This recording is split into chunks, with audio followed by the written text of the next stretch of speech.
And this actually leads right into another popular question we've been seeing, and that is, can the CLA introduce issues if blindly followed? The answer is absolutely, it could. The CLA is based on our knowledge base, so it should be more accurate than, some, whatever chatbot that you have, you can find on the internet. But even still, you could easily, even if you're just searching our knowledge base for something, you could come across instructions that were based on RHEL 4 that aren't going to work on your RHEL 10 machine, right? And if you didn't properly ask the CLA, the command line assistant, for what version of RHEL you're asking for, it could find that RHEL 4, because it thinks it's the most relevant thing to show you. And then you follow those steps and it's like, wait, these things don't work because the commands don't exist anymore. Like, what's this Etsy initd directory? This doesn't exist, right? Right. I think that also plays into one of our other questions that we put in our plan, which is the data that it sends, right? Currently, command line assistant looks at the thing in the quotes.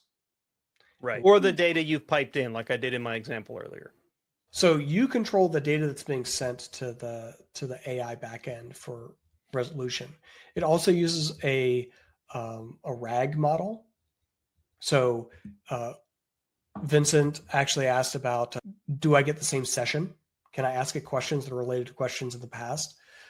And so the difference that we're seeing in the answers, like Nate said, well, yesterday it said this, and today it's saying something similar but different, is because of the sessions not being persistent, because we're not storing data about you, right? We're taking the data that you're sending us in the quotes or through the pipeline, and we're asking the AI model and retrieving an answer.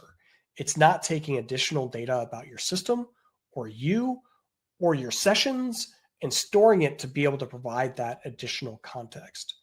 And we've been talking about, like, should we, especially things like what version of RHEL are you running, right? To avoid the thing Nate was just talking about, that you get a RHEL 4 response.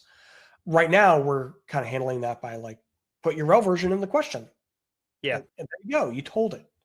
Right. Because people are, concerned about data leaving their machine in their environments and going to somewhere else. Especially when AI is involved, because people are very touchy about, not only what data is going into the AI, but what happens to that data. Is that data then retained? Is it used to train the model? Is that data going to be spit out to some other person when they ask a similar question? Is environment data about my environment going to end up with somebody else? So those are important questions.